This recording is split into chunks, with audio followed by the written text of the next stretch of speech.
This is a Kirkendall Barrett presentation, darling. Feed me, meow, meow, meow. Because of this podcast, I'm a gay icon. I'm so hot. I'm so good looking. My salad dressing is amazing. Like the internet at large, there are things you can do on the internet besides porn, but most of it's porn. A lifetime of Hallmark. Hola, es tu día favorito de semana. Bienvenidos a una día de Hallmark, donde hablamos de películas de Lifetime y del canal Hallmark y intentamos darles sentido. Yo soy Les. Hola, Jason. Hello, Les Kirkendall Barrett. Y hola, Kurt. Hola, Les Kirkendall Barrett. And hola, Jason Bowers. I was speaking Spanish because the movie that we were talking about is To Barcelona in Love. And I actually went to high school in Spain, but I went to high school in Madrid. So it took me back. So I thought I'd dust off some of my Spanish. Okay. When we were getting ready to record, and we had some hiccups at the start there, but before we were ready to record, I said, hey, I'm ready. And Les responded, so, and then so, and then see, and then not so. And I read that as like you thought the movie was so, and then yes, so, not so. No, I was writing C, and then my autocorrect would change it to so. Got it. And so that's why I wrote C with a bunch of I's, so the autocorrect wouldn't change it. This movie brought me back as well to a time when I was watching shitty movies. Oh, okay. So, I didn't hate it. So we all had a I didn't hate it, but there was a character in the movie that I really hated. Oh, okay. Well, you guys weren't saying kind things about this character in the chat either. Oh, that character. Oh, yeah. You used the C word to describe her, and I used a different C word. Yeah, well, I did not. I'm trying to be kind. Well, she was. I did say they were overprivileged, whiny women. Well, Sammy Erica was like, actually, I think she was okay. The other one, well, you know, Sammy Erica was less privileged, but still did something shitty that she shouldn't have done. True. Yeah. But then on the other hand, Ashley Williams character, Anna, she was not likable at all. Yeah. Like, no redeeming qualities. No. And this was like a movie, and this is one of the things that Hallmark has been doing lately, where they've been having like movies, a series of movies. Yeah. We saw the first part, and I'm like, you know what? Let's leave it. I'm leaving this movie. I'm leaving this movie liking it, so let's leave it at that. Well, also let's leave it at a high. Not that the stakes are that high, but in the commercials, while you're watching the movie, you're seeing the commercials for the next movie, which basically tells you what the ending of this movie is. Yeah, it gives away like a pretty major plot point. Like, it's a plot point you see coming from 8 million miles away, but it still gives away a major plot point for this movie by previewing the other movie. I'm advocating for the people who aren't able to figure out what was going to happen at the end. I thought the leading man was hot. I did too. I thought her gay bestie was very hot. Yeah, he was. And actually, before we get into it, wait a minute. We had a little cliffhanger from the weeks ago. We wanted to check in and see how the European experience. Yeah, that's right. The whole reason Les actually picked this movie is because I went to Europe for the first time. I went to Dublin and London. I had a lovely time. Dublin was part of the trip because the friends I was going with, it was cheaper for them to fly through Dublin, not for me. Yes. So that's why we spent a few days there. I liked it, but London I just absolutely loved. See why I love London? Got a lot of culture in. Got a lot of walking. So much walking. And I have I have a tan from London. Because we were outside so much and it was a heat wave while I was there. So I actually have like a decent amount of color that I got in London of all places. That's funny. Yeah. Were people Did you like see the Rosetta freaking out? Stone? Were people what's that, Les? Like freaking out and like in all the parks and all the commons, like sitting out in all the parks and Yes, there were people everywhere in the city, and it was amazing to see. Like even like everywhere you went, there were people on bikes. And I'm talking like super busy streets that didn't have bike infrastructure. You would see just people biking along with the cars. Well, my question: did you see the Rosetta Stone? No, I did not. I think it's in the National Gallery or somewhere. But I did see some shows. I saw Titanique, which is no longer in New York, but it is still in the West End, and I think it's touring. It's going to be in other countries as well. Titanique.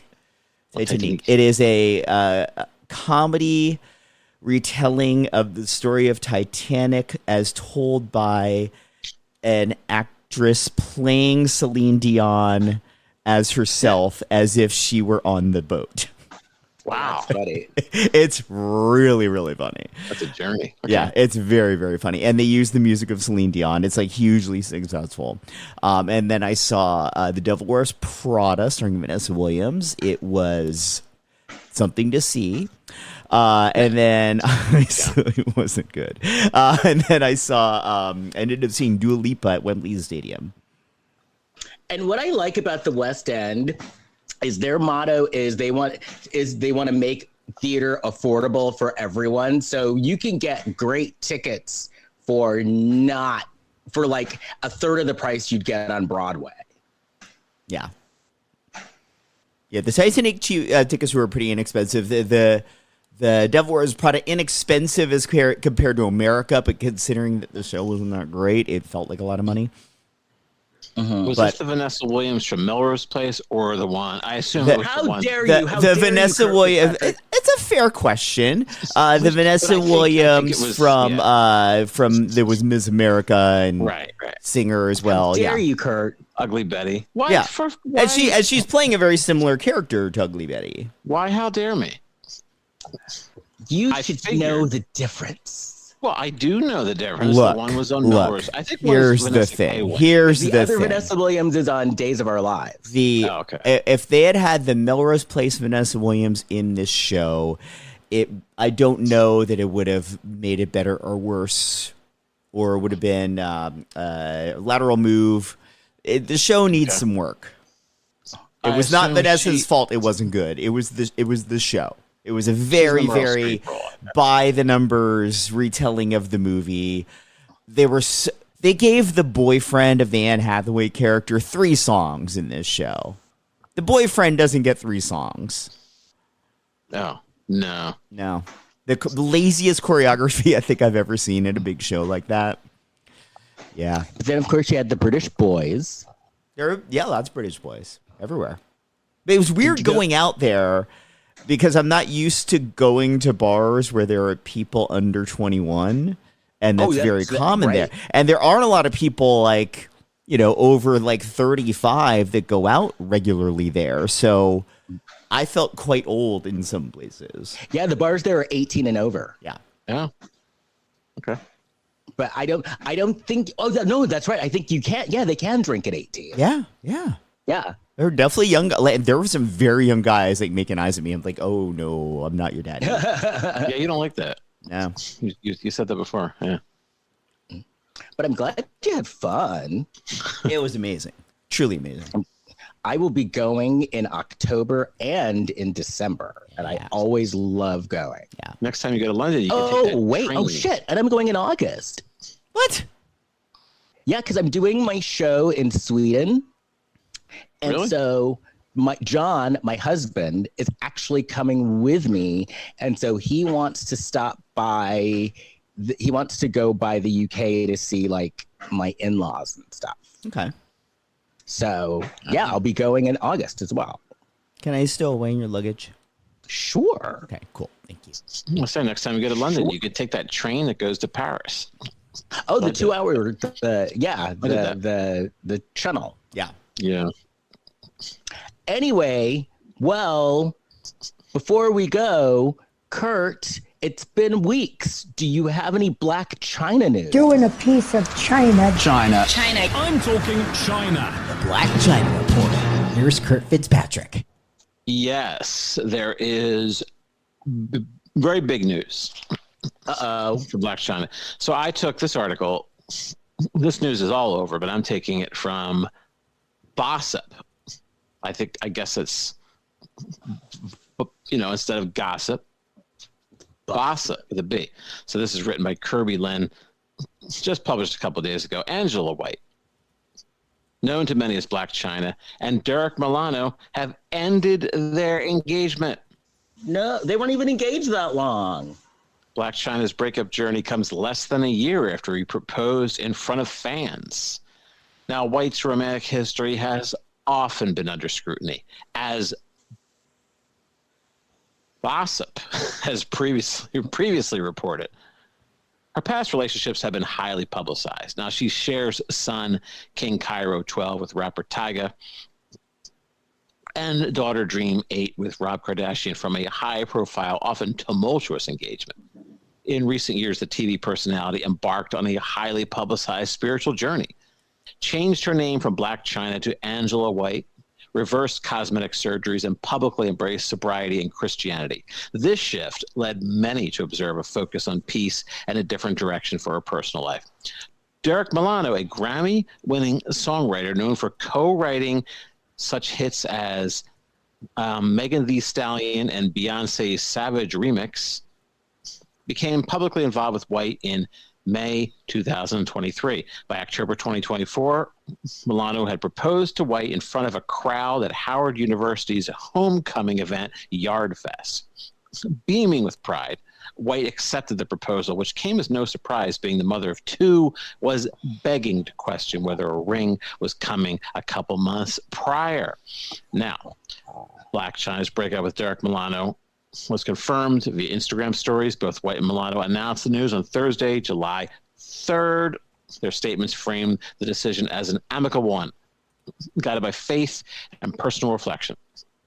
According to TMZ, Angela White's statement said, "After much prayer and reflection, Derek and I have decided to call off the engagement. We love each other deeply and are good friends, but we both believe that God's guidance has shown us that this is the right path for both of us as we each continue our journeys." Her statement concluded, "May we find peace and fulfillment in his divine will, trusting that his plan is greater than our own." Milano released a nearly identical statement confirming the mutual decision to end the engagement. Bossip and us, we along with Bossip, wish them both on their new paths. Okay, see, first of all, you guys know how I feel about public proposal. Oh, we talked about this when the proposal happened. Yeah, I'm not a fan either. Yes, we've talked about it a few times. Yeah, no, it's a bad idea. Yeah, because you're kind of pressured into saying yes. That's like, actually, the more I think about it, the more I realize that's like the most narcissistic, selfish thing that you can do. It's terrible. Well, also, go ahead, Kurt. No, I was going to say also the assholes who will propose at someone else's wedding.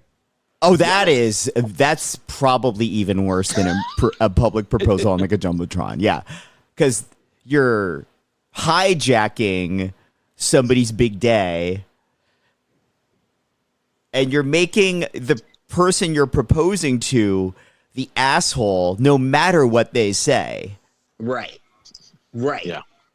In both scenarios, by the way, like a public proposal, like you have to say yes because there's a crowd. Like they don't get to say no. And if they say no, they're an asshole for breaking your heart in front of everyone. Right. Well, I saw this. There was a news report where this woman's being interviewed. I think I brought this up last time we talked about this, but this woman is being interviewed because she has some kind of foundation or charity or something like that. And her boyfriend interrupts and proposes. And she has a look on her face like she has this plastered smile. I know what that look said, Kurt. Here's what the look said. You dick! Exactly. She's like, yeah. I told you guys about the time I was at the Eagle a few months ago and someone like stopped the music to do a public proposal. That's outrageous. That's actually kind of funny. Like, and the person standing next to me, okay, if you're driving and you have kids in the room, close the kids' ears. So I'm at the Eagle, the guy does a public proposal, and the guy standing next to me said, "What is he doing? I'm here to suck dick, not watch public proposals." Yeah. Okay, you're bringing the kids back now. Yeah. Too late. They heard it. Kids have been up late at night listening to this. I think by now you know that we're probably going to mention the Eagle at least once every 3 episodes. Well, now that Mariah has been there. Yeah. This show is there's no such thing as scrambled cable anymore. Everybody just has access to everything. Nope. It's a very, very good analogy, Kurt. You know? Right. Well, shall we talk about this movie? Yes, to Barcelona with love. See. So we see Sammy Brady, a.k.a. Alison Sweeney, a.k.a. Erica. And she's asking this woman about a book. And then we cut, and it's a book by Anna Kelly.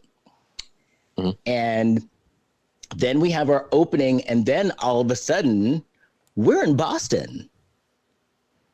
And we see Anna Kelly, and I guess it's her publisher, and they're in the bookstore, and Anna is pissed because her book is in the bargain bin. After like a month. After it's not a good sign. No. And the publisher's like, okay, the reason why your book is in the bargain bin is because your book is not good. And people wrote in saying, not only has this person never been to Spain, this person has never been in love. And by the way, we're not picking up your option either. So you're done.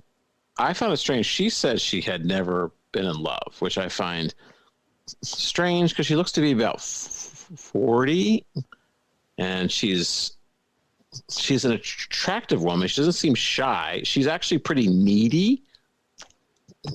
I would think she'd be falling in love all over the place. And a romance novel. Yeah. But she says she's never been in love. The basic conceit of this movie I found offensive as an audience member, that we're supposed to believe that she has been published not once but twice. Yet this second book, somehow the editor didn't give her any notes to make it more believable, to make it more about Barcelona and about being in love. But they published it internationally and paid for translators to translate it in other languages. But we're supposed to believe that she's not a good writer. And yeah, the book sucks. And the only reason an editor, I would say, the only reason why an editor might do that is if the author has a name, like maybe she's a famous actress and they're trying to sell a book based on her name. Right. But that's a ghostwriter though, right? Why else are they going through all this effort? I think what could have fixed what it was a gaping plot point in this movie, not a plot hole, but a plot point, was instead of having her be this writer on her second book, they should have done basically how they solved the problem in the end of the movie, is had her be a famous food blogger that had aspirations of being a romance novelist. So they let her do it because she had a following. Okay. Yeah. That could work. So then we cut to Erica, and she is talking to her very hot friend, Mateo, who owns a flower shop. Yeah. And Erica's a sad sack. Who? Mateo? No, Erica. Oh, yeah. She's a sad sack. Yeah. And they're talking about Nico, who is her friend, and he's like, Nico likes you. And he says, like, he calls you Rubia, and like, which is blonde. And he's just like, he likes you, and it's obvious that he likes you. And she's like, no, he does not like me. He is just my friend. And so then we find out that this book written by Anna Kelly is actually popular in Spain. Now, having gone to high school in Spain, even if they wouldn't have rewritten this, it would make total sense, because when I was in high school in Spain, weird things became popular. Like, for example, when I was in Spain, it was in the 80s, and there was this TV show called Glitter starring Morgan Brittany. Now, this show was only ran for one season in the US, but in Spain, this show was like the shit. It was like popular. Wow. Sure. What was it about? I don't remember that show. Because it was only out for one season. A modeling agency. Okay. But I remember weird arcane stuff like that. And then, like, for example, so Falcon Crest was popular at the time. And you know how, like, here in the States, Lorenzo Lamas was the popular one. Yeah. Jane Wyman was the popular one. Well, in Spain, Ana Alicia was, like, the popular one. Who was like Melissa. I don't remember. Who only did Falcon Crest and never went on to anything else. I didn't watch that. And so it was like sort of off the wall things became very popular there. So that book being popular it made sense to me, even if it was written we'll get into it. Yeah. So then we talked to her friend Nico, who they've been talking about, and Nico is hot. And he owns the bookstore. And so he's talking to Erica, and he's telling Erica that he invited Anna, the writer, to come to Barcelona for San Jordi. Now, I lived in Madrid, so I didn't know anything about San Jordi. But it's basically like Valentine's Day there, because it's centered around love, and you give your loved ones gifts, or, you know, people who you're in relationships with, like you give them gifts or you give them flowers, and it's like a big deal. All the time? Oh, or on a specific No, just on that day. Okay. Well, she's shocked that this author's coming. She's mortified. Yeah. So then later, Erica's in her apartment, and Nico comes over, and she, like, her apartment is messy, and she, remember on, like, Bewitched or those shows where, like, they do a spell and Samantha would, like, clean the house really fast? She's, like, cleaning the house like that. Yeah, yeah. I think for that scene, what's the actress's name? Alison Sweeney. Alison Sweeney. I think Alison Sweeney may have gotten some, let's call it, tips from Ashley Williams. Oh, yes, yeah. Okay. What did she get? Chips? Tips. Just like a little, you know. Oh. A little help. Yeah. With things to wake her up. Yeah. Well. A pick-me-up. Allegedly. Okay. Well, this was a strange scene because she kind of locked him out in the hallway while she like cleaned up some like rat infested piles of food and old panties and things like that. I don't think that's what it was. Well, that's the way I saw it. Or like, you know, you throw your sweaters in the oven and that stuff. Yeah. Well, not for cooking. I found some interest. I don't know if it's interesting, but like I found the relationship dynamic between Erica and Nico a little weird because we're told that they've been friends for 5 years. Yeah. So Erica's been pining away for this guy for 5 years, and we'll later find out it was reciprocal. Like they've clearly been hanging out as friends. He's never seen her place with like a sweatshirt out of place. Right. And then like they mentioned like they've been seeing other people the entire time too. Yeah. But who at that age is pining away for that period of time? I think part of it was they were seeing other people. Really? Okay. Mm-hmm. Yeah, we find out he was dating somebody else, but I get that. I feel like, especially as you get older, you get to a point where you're like, oh, I could see something with them, but I don't know. I don't want to take that chance anymore. I've been down that road before. Right. So he comes over and then he says, I have something for you. And she gets all excited and it's muffins. Oh, I thought he was going to do that popcorn trick. But like Kurt, you would have liked that though, right, Kurt? If, Diner. like someone brought you muffins, they're like, I've got something for you, Kurt, and it's muffins. No, but I thought he was going to do that thing in that movie Diner with Mickey Rourke where he puts the popcorn in a box on his lap. I've never seen Diner. Is that to get a beach? I've never seen it either. No. I think the woman then next to him, she puts her hand to get popcorn, and there's something else in there. Oh, so similar. Okay, a hot dog. So there's something in a hole. There's a hot dog in the popcorn bucket. Yeah. Okay. Okay, that's kind of funny. I think that's what happened in there. Yeah, I don't know if that's aged well, but I kind of thought maybe they were going to do that in this movie. On Hallmark. No, that's a Lifetime trick. I don't even know. I think it's a scrambled cable. Yeah. I think they reserve it for that. And Diner, the Barry Levinson classic. You should see. He's like, you'd like that movie, Jason. Yeah, I know I would. I I've like never seen it. After that scene, it sounds like I would like it. You never saw either of us? No, I've never seen it. Wow. It's a really good movie. Yeah, I've seen parts of it, but I've never seen the whole thing. There's a period of movies from the early 80s that I was a little young to watch when it first came out. And then by the time home video had really exploded and you can kind of see everything, the ones from just like the previous couple of years that I should catch up on that, I just never did. And that kind of falls in that zone. Yeah, like 1981, 82. Yeah. And Diner's always over. There was a point it was always on TV too. Yeah.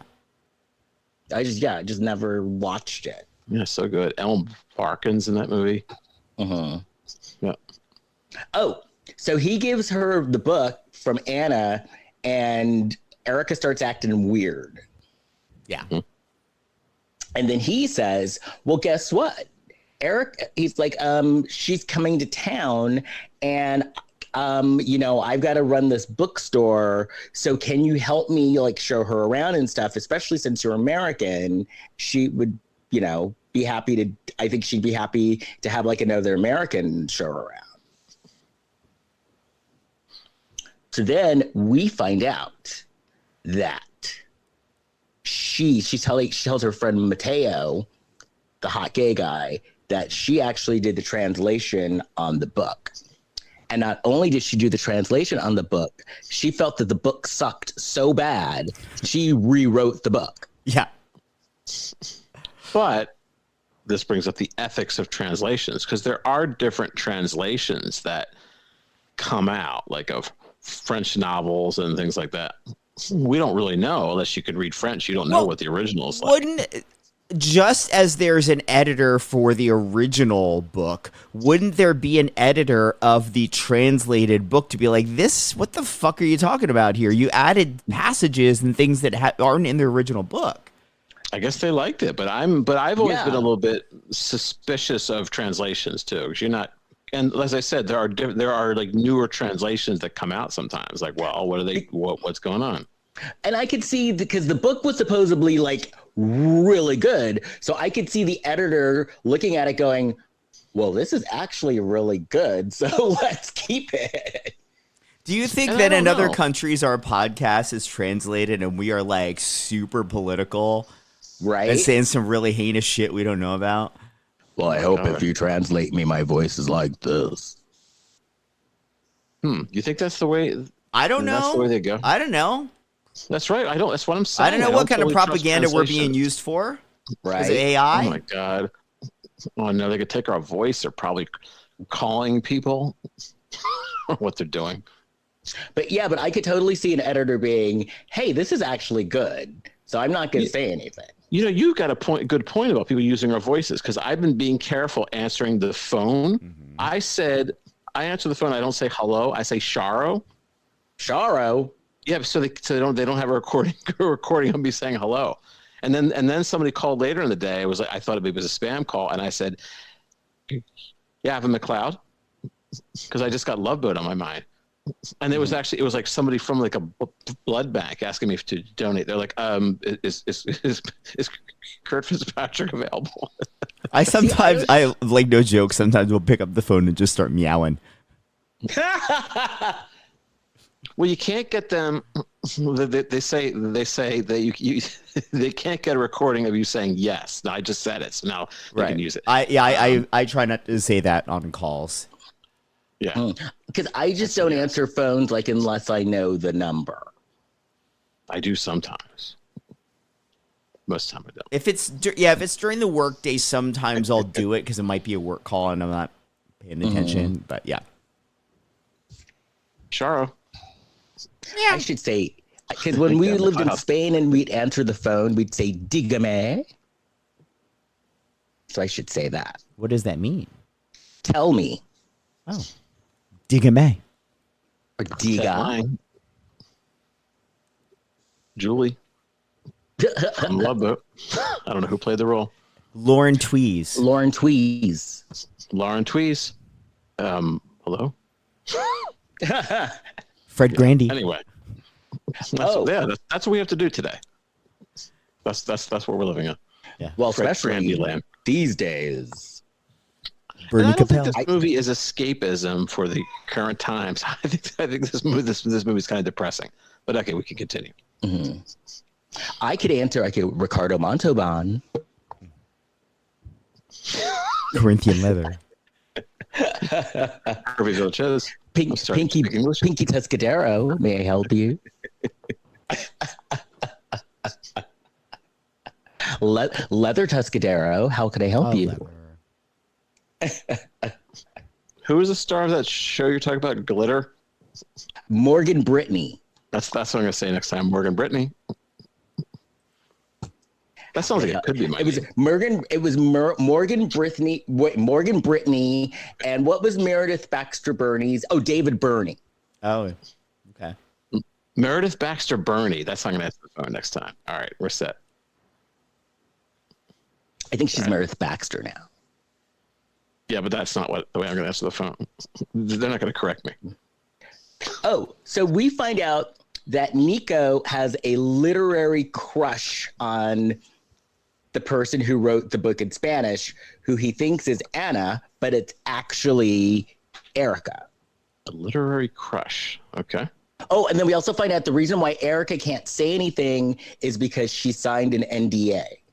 But she's telling everybody. Yeah. Right. Well, she's telling Mateo. She tells more people. She can't keep her mouth shut. And so then, okay. So Anna shows up and she is so full of herself and she's such a bitch. I wrote in my notes like 3 separate times, Anna is an asshole. I genuinely dislike this character.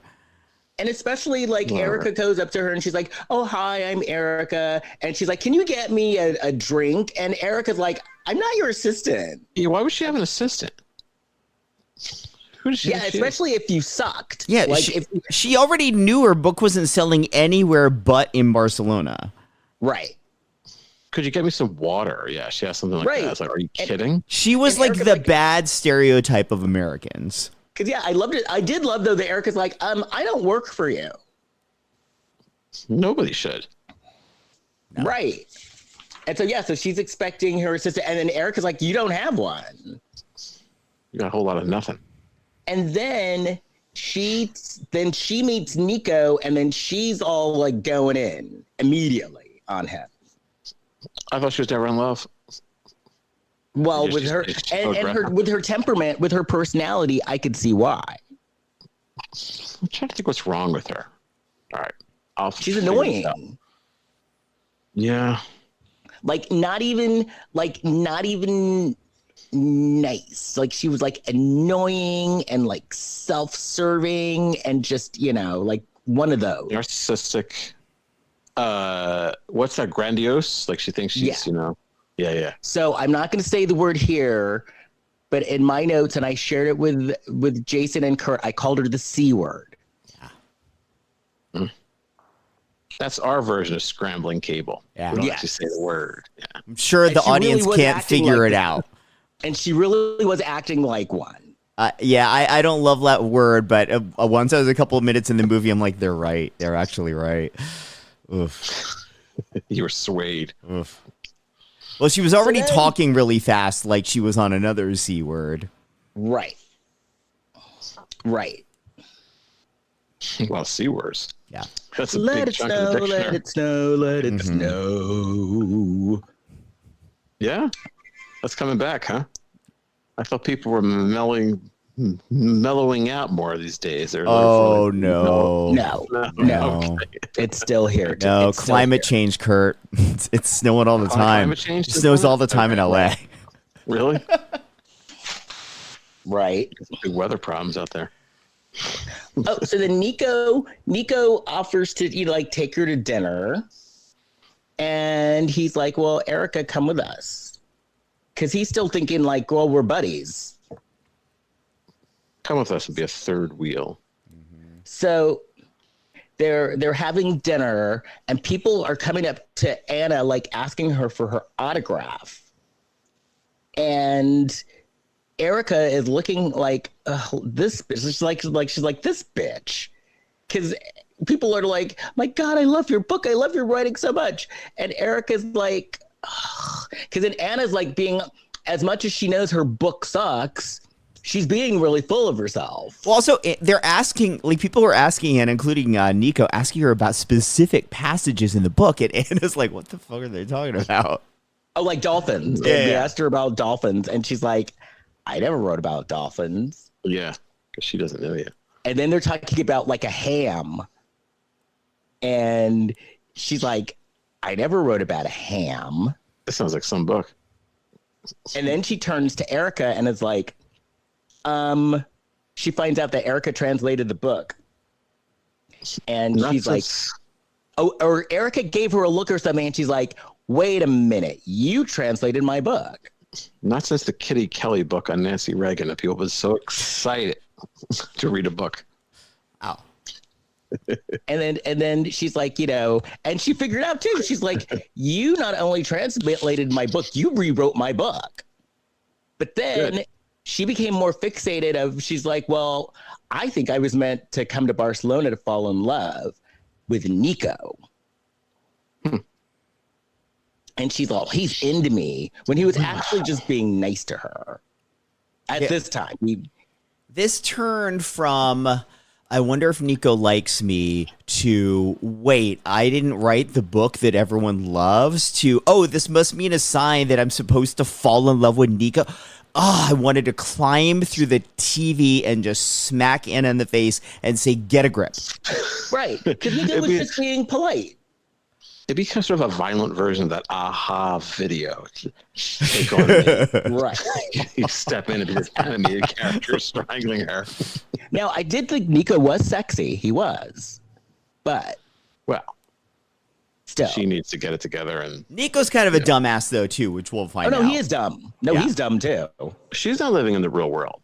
Like, she's living in some kind of fantasy world, and some of it is being encouraged. Oh, yeah.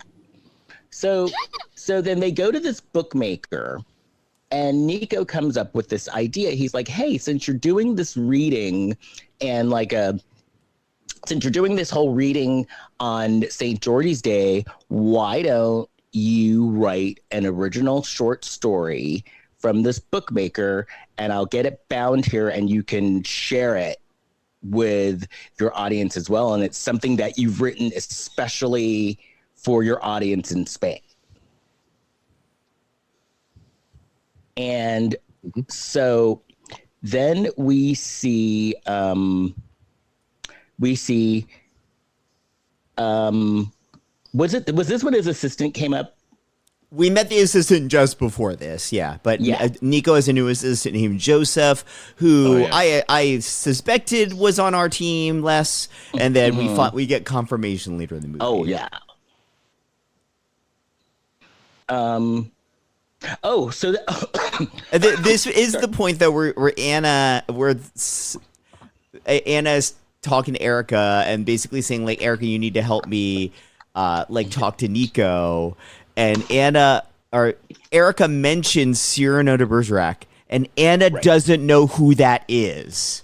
Anna, a romance writer, didn't recognize the Cyrano reference. Right. Yeah. Oh, also, They mentioned Roxanne, and I think she knows what they're talking about. Also, this is the part where Erica is like, you know what? I got to fess up to my publisher what's going on. Yeah. And she fessed up to her publisher, and the book must have really sucked because she didn't even get in any trouble. And not only did she not get in any trouble, the publisher's like, okay, wait, she's writing a short story. You need to write her short story too. So weird. Yeah. I just don't know why they're so invested in this woman, in this Anna woman. And so then, like, just let Erica write a book. So then Erica was supposed to write a short story anyway, and Nico was telling her, you know, you should be more like Anna. You should write more like her. And so Erica's getting annoyed because it's like she can't tell him, but she's like, I did write it, idiot. Am I skipping ahead? Somebody said that Anna says she wanted to be a Nancy Myers character. Yes. Yeah. Yes. The Holiday, was that a Nancy Myers movie? It is. Well, you know what else is a Nancy Myers movie is the Father of the Bride movie starring Ashley's sister. What's her name? Oh. This is Ashley Williams, Kimberly Williams. Kimberly Williams. Oh. Who's married to Brad Paisley. Okay. So well, maybe that's why they said that. So even though Anna is annoying, one of her talents is she gets people people talk to her and they tell her stuff.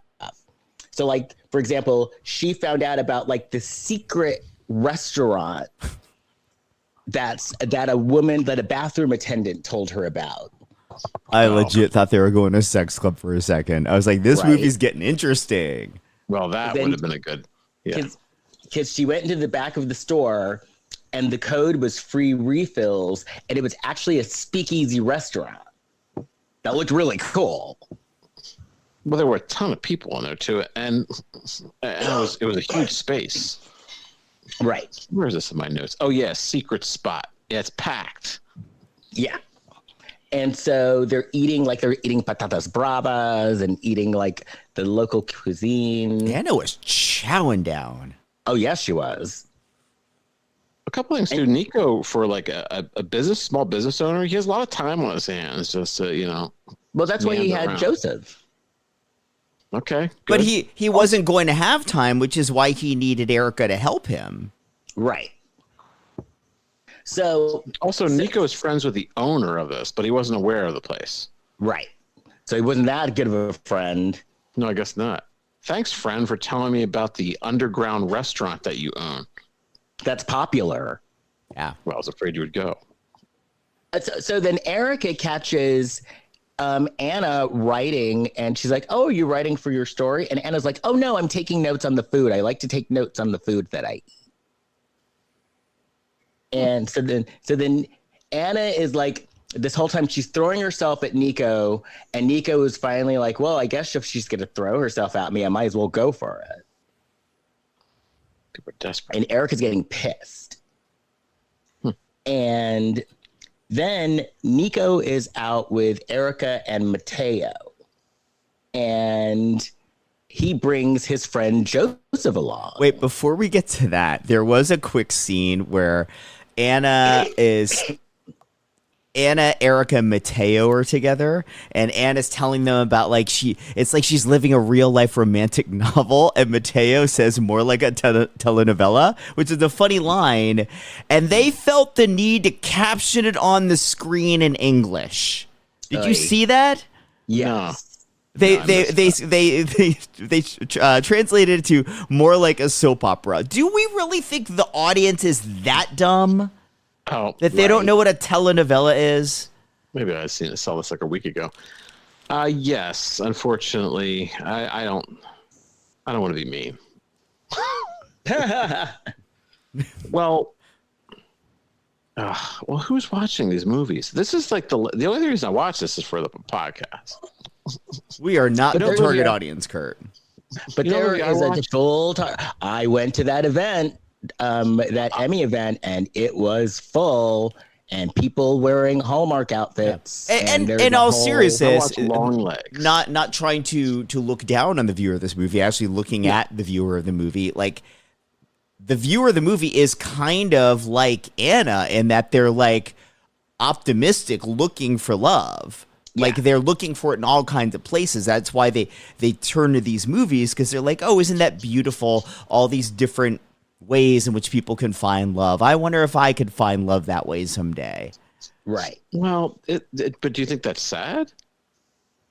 I think Or do you it think can it's be if optimistic? you don't actually connect with people and don't have actual relationships. But I don't think it's sad to sort of Be hopeful. be hopeful and Optimistic. like, you know, there is a fantasy element to watching any movie if you see yourself in it at all.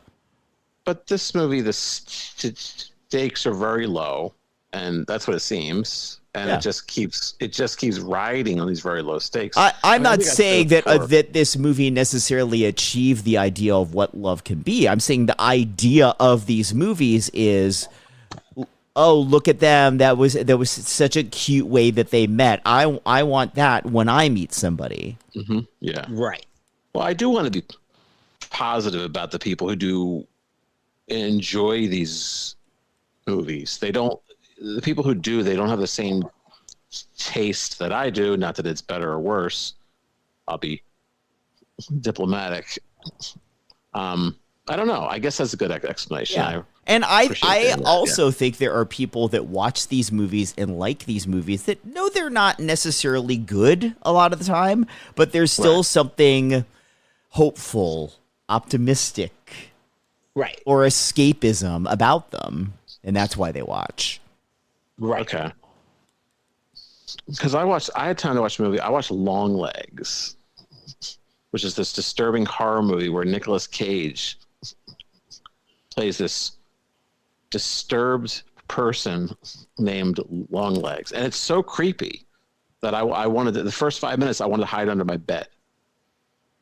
Yeah. Then what? And And do you get joy out of feeling like that?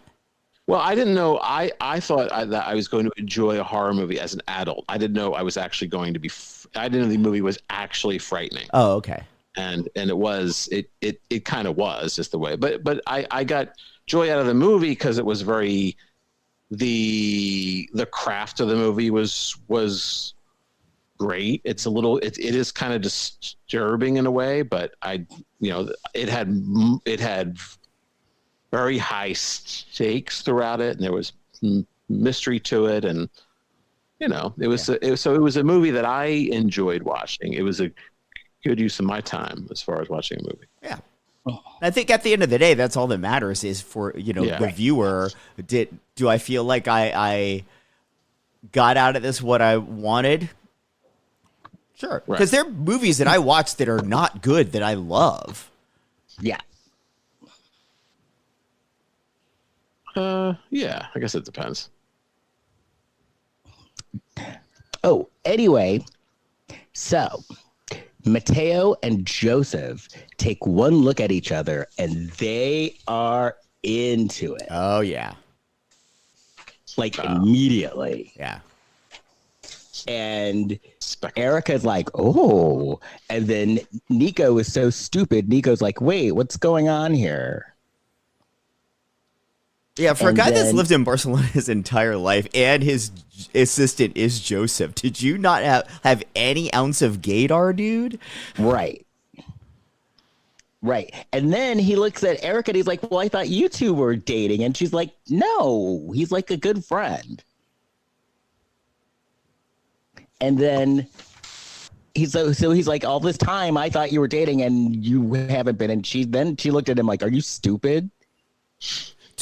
In Spain, Les, do the Spaniards use American colloquialisms like girlfriend, stuff like that? Because they had Mateo doing that throughout the movie? If they speak English, they do. Okay. And so yeah, if they speak Nico English, didn't pick up on that? Because a lot of my Spanish friends who spoke English learned English from like watching TV. Yeah. Oh, so yeah. Or like, are they progressive in Spain? Are they progressive? Well, I lived in Madrid. So think of it this way. Madrid is like living in New York, and Barcelona is like living in LA. So those are two big cities. So they're progressive there, especially Barcelona, because you've got Sitges that is not too far away, and you've got like all of these beach party places. So yeah, the cities are more open than the country. I remember going to Europe and then coming back, and I'm like, wow, they're not like ashamed of sexuality there, like they are here. Nope. And my friend I told that to, he said, well, they're old. It's older countries, so they're more like advanced in that sense. That was his explanation. But then this country, when you think about it, its roots, it was based on religion. Puritan, yeah. And the Puritans came here, so it's refreshing though. It's like, wow, people there, and they're not like ashamed of shit. Things aren't just like. Well, no, I grew up like going to topless beaches and stuff. I've been going to topless beaches since I was a little kid. And like I don't know if they still have it, but we used to get this paper from the UK, and I think it was either page 2 or page 6. There was always a topless model on it, and this is like the regular paper.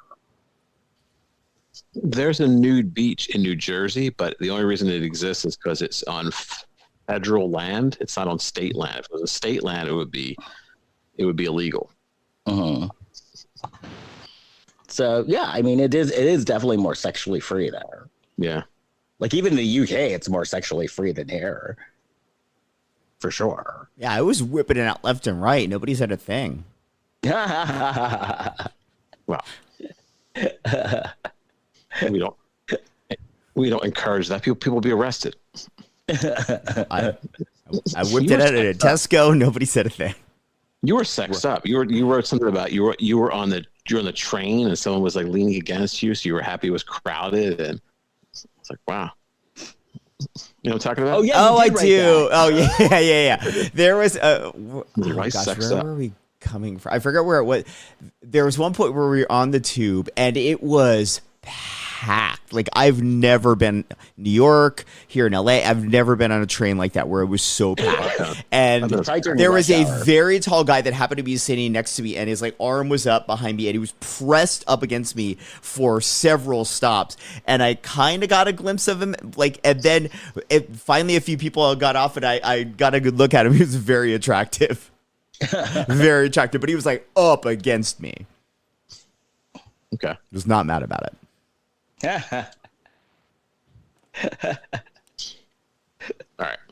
Oh, so then at this point, Anna's very popular. Like she like says hi to people and she knows people on the streets and stuff. How was she not putting on weight? She was eating constantly. She's walking a lot too, though. Chowing down. Still.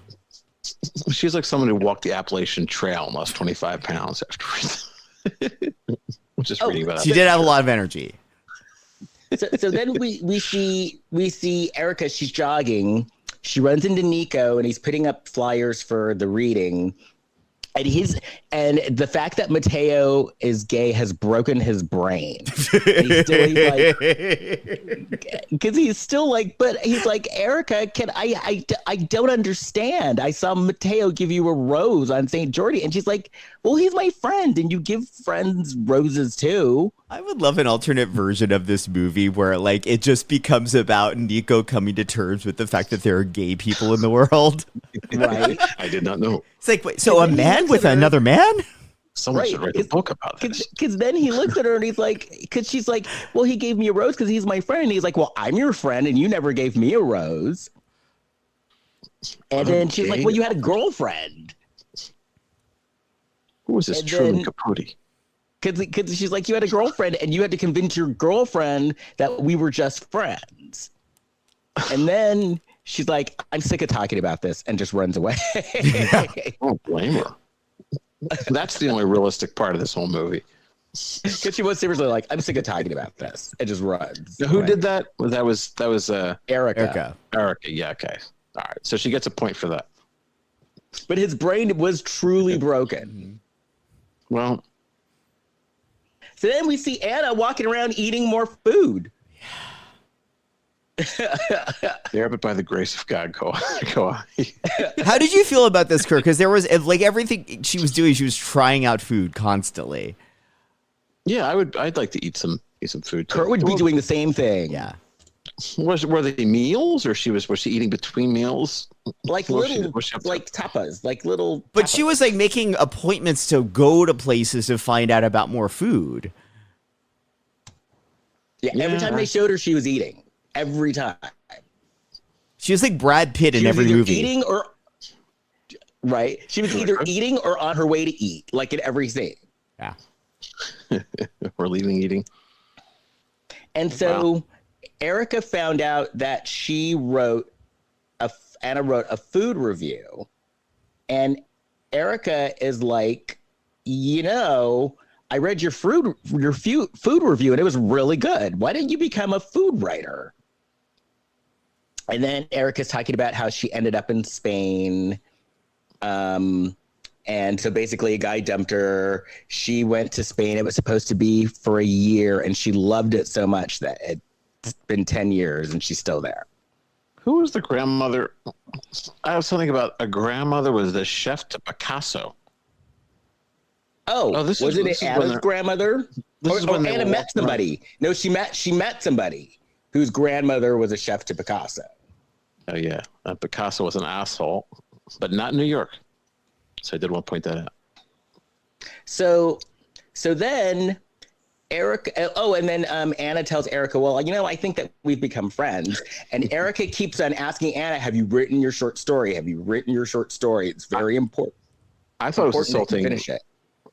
I thought it was insulting that when they mentioned Picasso, they had a subtitle that said he was a painter. Yeah.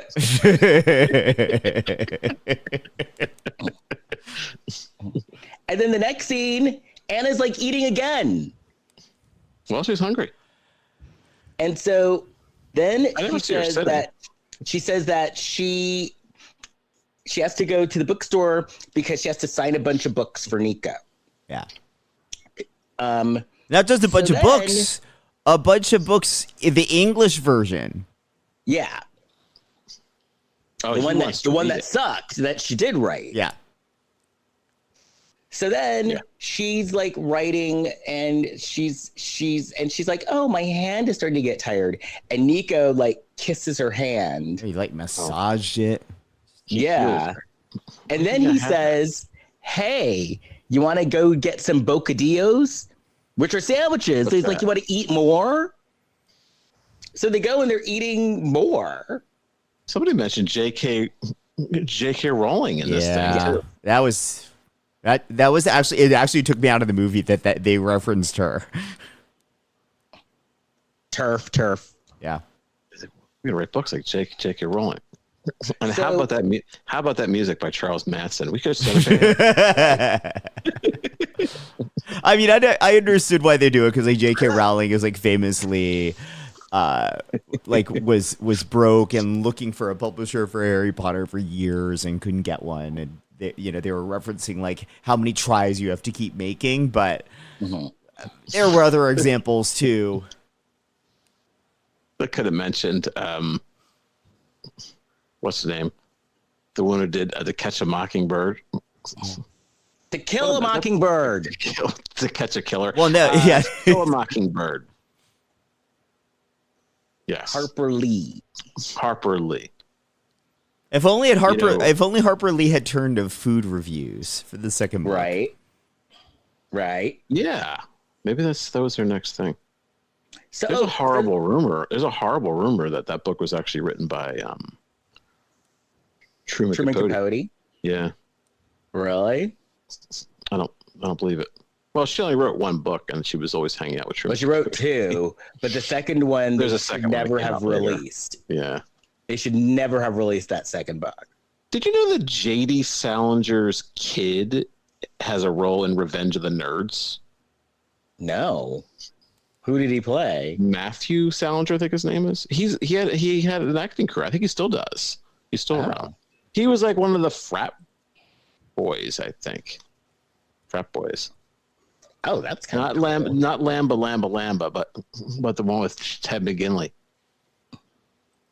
Oh my God, I saw Ted McGinley on a TV show the other day. He's on Shrinking. Yes, and he's actually pretty good. Oh, he's great on that show. I've never seen him actually be able to show his range. Yeah, I binged the whole thing. It's fantastic. When I was sick last week, that's what I binged. I binged Shrieking. Yeah, I finished the season 3 finally on the plane on the way to Dublin. So good. No, it was good. So you see now, Jason, how I got addicted to Elsbeth because I took a flight to the UK and I watched Elsbeth the entire flight. Yeah. I don't doubt your love for Elsbeth. I don't think it's for me, but I've been trying to get back into Yellow Jackets, but I don't know. Maybe it's getting a little slowing down. Well, better pick up. Those girls love snacking. Speaking of snacking, back on track. Those girls love snacking, but I'm on season 2.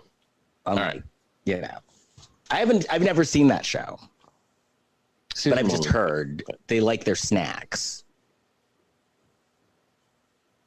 Anyway, all right, here we are.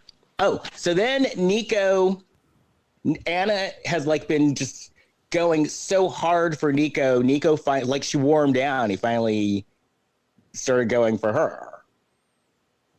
And then Mateo, meanwhile, pulls Erica aside, and this is when he's like, "Get it together, girl." This is when he called her girl. Yeah. Okay. Because he's like, you like him, you need to just get it together. And I did love that he called her girl. Yeah. So then Nico takes Anna to the cathedral. And she's on the roof signing autographs again. And you could tell that Erica is getting disgusted with the whole thing.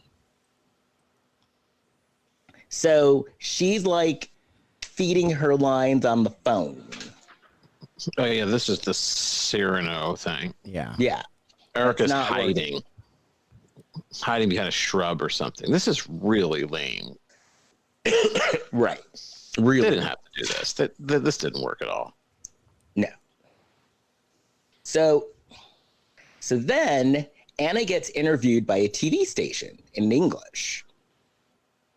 And so then Erica's talking to Nico about writing, and Nico once again is like, well, why don't you ask Anna for help?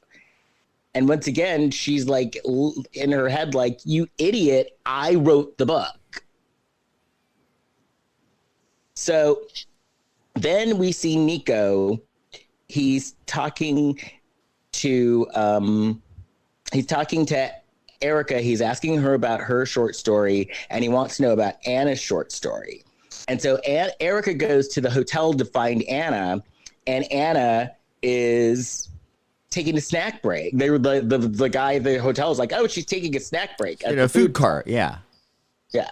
Yeah, and she's done nothing. She's written nothing. I love that Anna's checking in with the front desk because she's like, I'm going to go chow down again. Right. I'm going to go eat again. Yeah, she's not ashamed to eat. She's not like those people you talk about in LA who hide eating.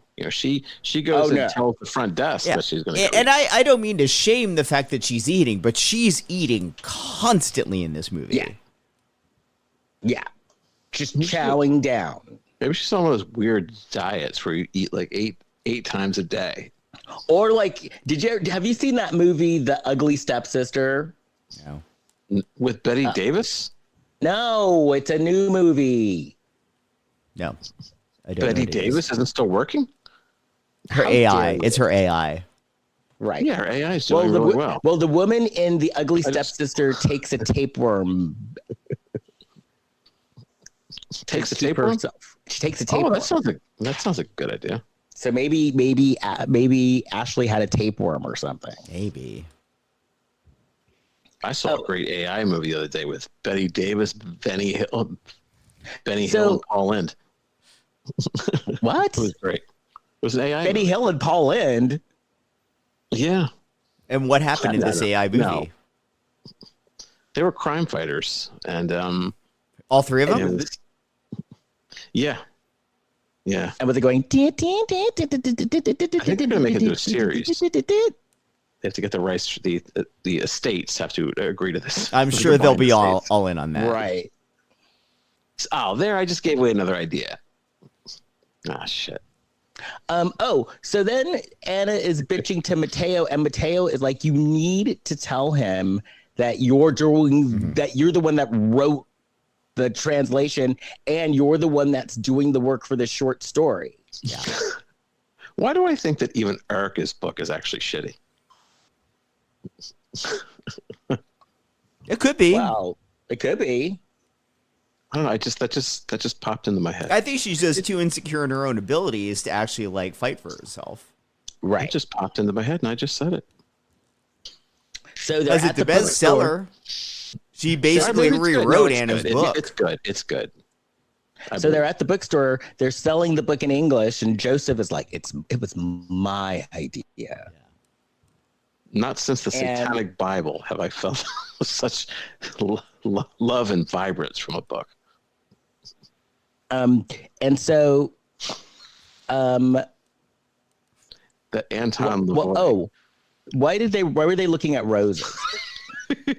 I think they were just setting up for the Saint Jordi Day, and there were roses there, and so basically, like Erica's sniffing one, she hands it to Nico, and then Anna sort of accidentally cock blocks them. She walks in.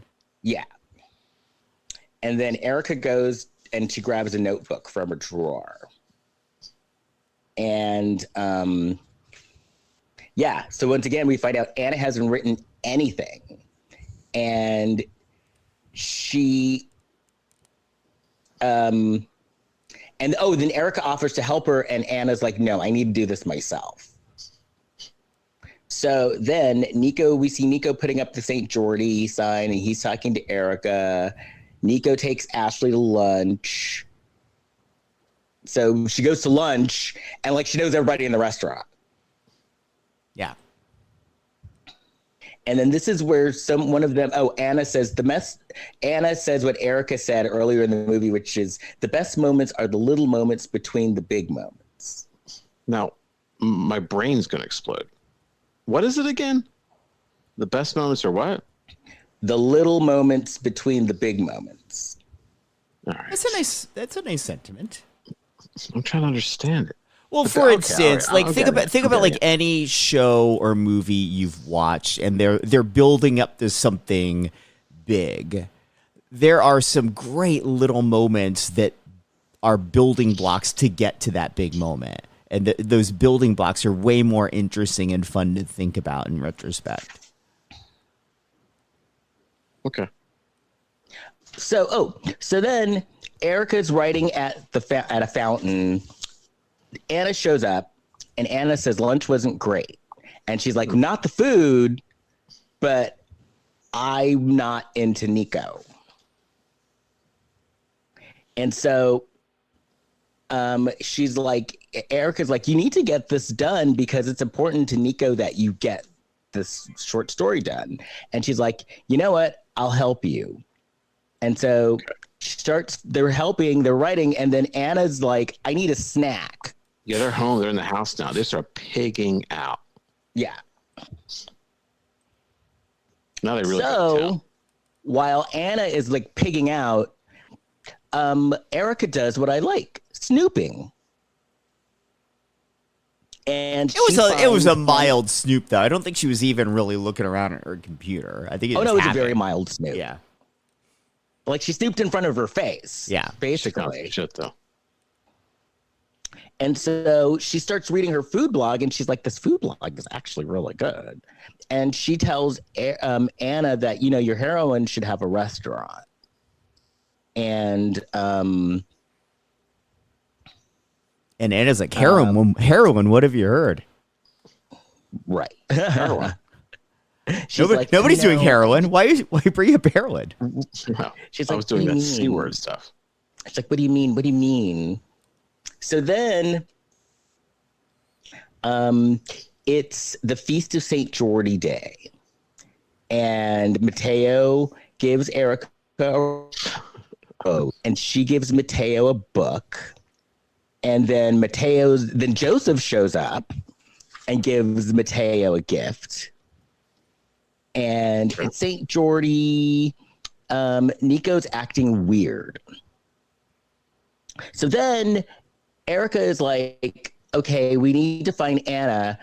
And she goes to the hotel and the guy's like, oh, she went to her happy place. And Erica's like, wait, what are you talking? What? Her happy place. And yeah. And then Anna's like worried because she's like, they want me to read my story in English. What am I going to do?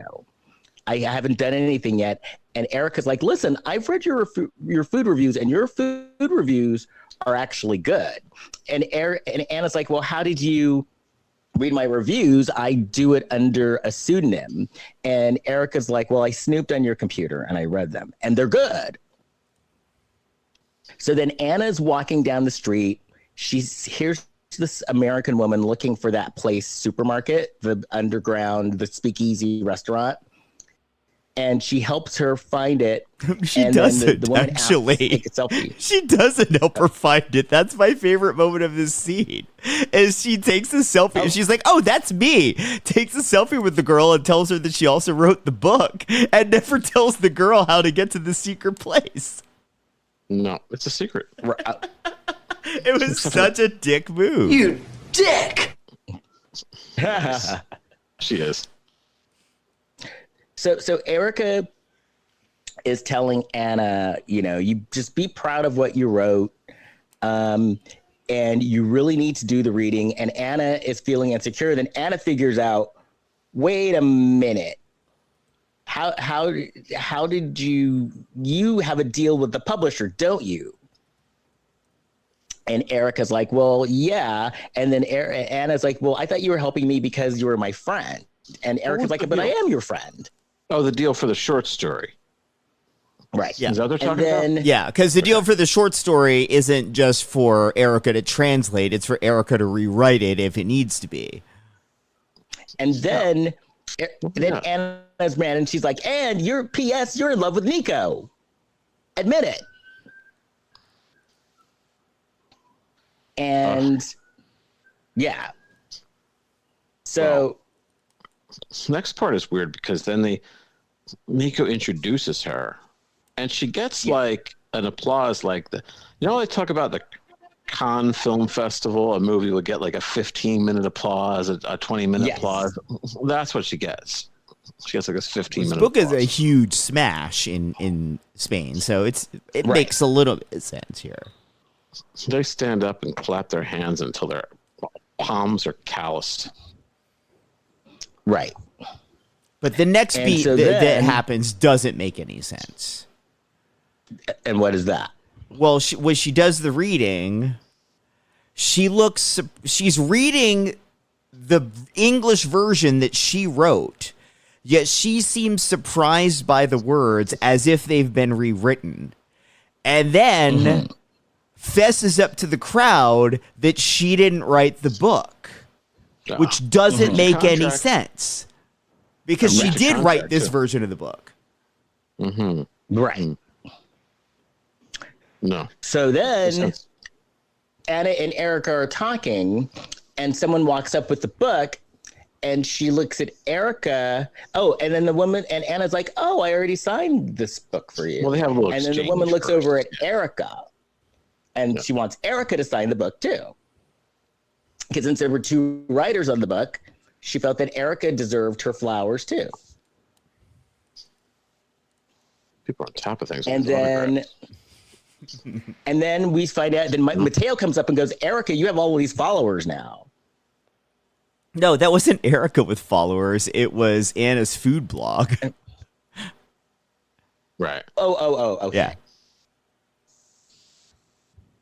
So now Anna's going to be a food blogger. And Erica's going to be a writer. They never then explain. Erica- They never explain how Anna was allegedly good, where she had a successful first book, where she was able to get a second book published. Maybe they explain it was that in about the food. next movie. Yeah, maybe they do explain in the next movie, which I'm not watching. And then Nico and Erica get together. Yeah. Get together. They love each other. And I'll bet the first time they had sex was awkward as fuck. Oh yeah, super awkward. There was a lot of apologizing. Because he's out of the friend zone. Probably some crying, male crying, which is Crying? really weird in that situation. Why crying? I don't know. Like, because Nico's the kind of guy that cries when he comes. Totally. Well, that is true. So grateful that ever happened. Anyway. And then like says poetry to her and shit. Like recites poems to her. Yeah. I'll bring that up in this year's Thanksgiving as part of the grateful list. Hey, I was thinking. I mentioned Anton LaVey. I just want to mention this. So he was the guy who was the head of the Satan Church, and so there was this Rolling Stone article on him one time, and he's talking about he has all these mannequins, and so the guy interviewing him says, "Did you ever try to have sex with one of the mannequins?" And he said, "Yeah, I started to one time, but then there was an earthquake, so I thought that." God was telling me not to have sex with the mannequins, but he thought, well, wait, but then he had to kind of explain himself because he was the head of the Satan Church. And he was listening to God.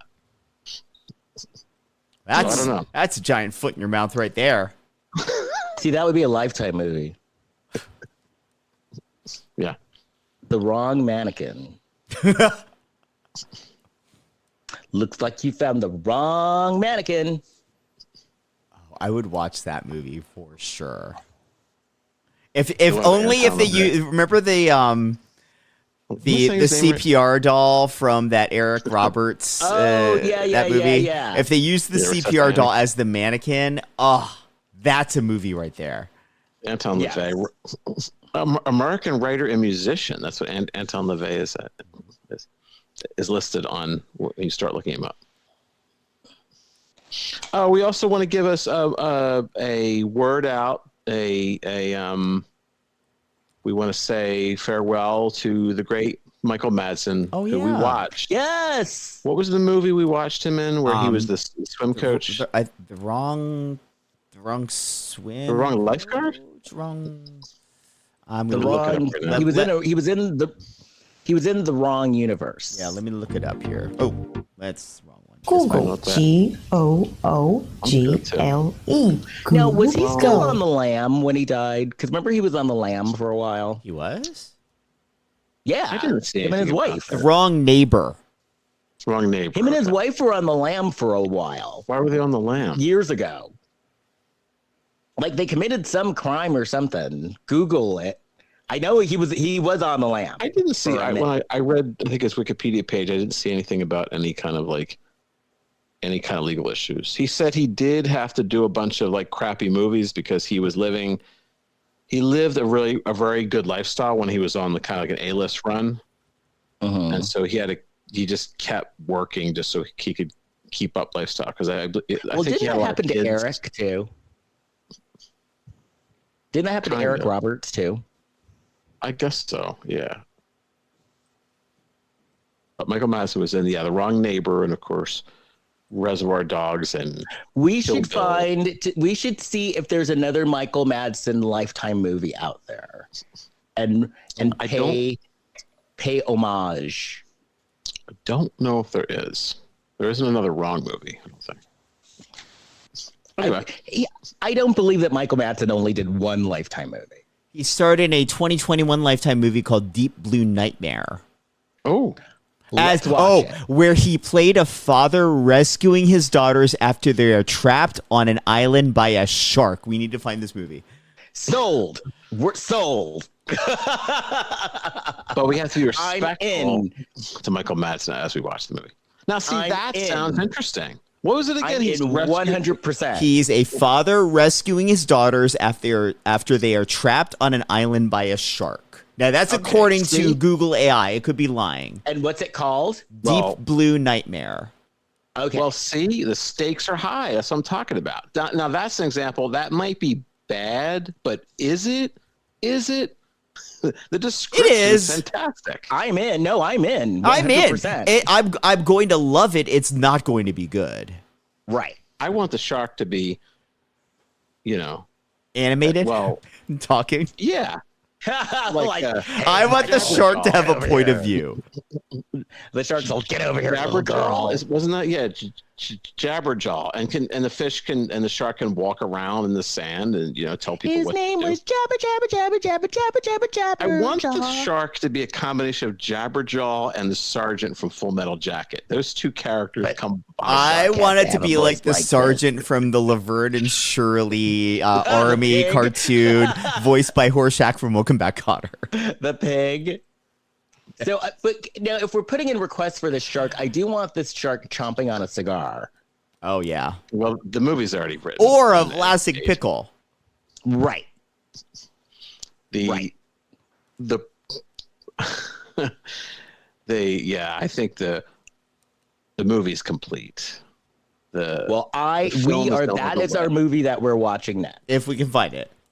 If we can find it. And let me write it down. So it's called Deep Blue Nightmare.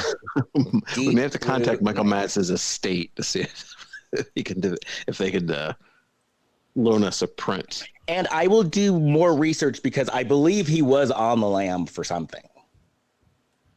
Oh, leave the poor guy alone. Let him rest in peace. Oh, no. I've got nothing but respect.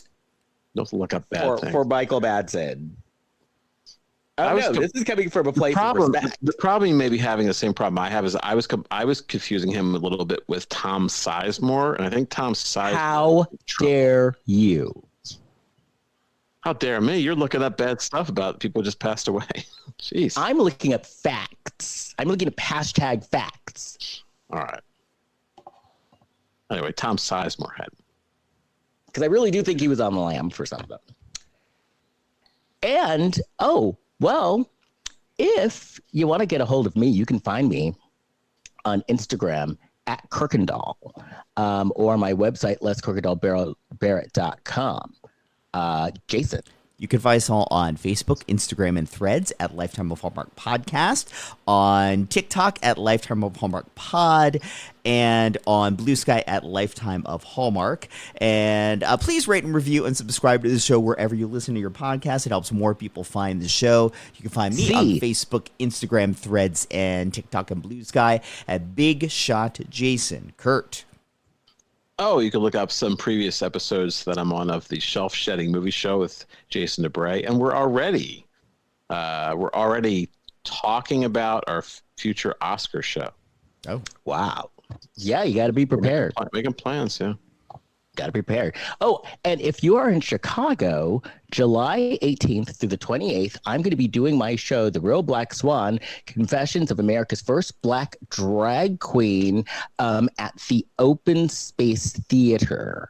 And if you want tickets or more information, go to openspacetheater.org. And if you do come and see the show, come and say hi after.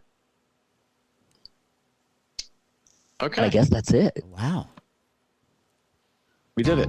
Woo-hoo. We're done, and it's still daylight. Well, for us. Yeah. I'm going to search for our movie that we're watching next week. Wish me luck, because I really do want to watch it.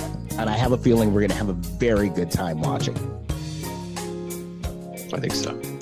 And I'll see y'all next week. Bye. Bye. Bye.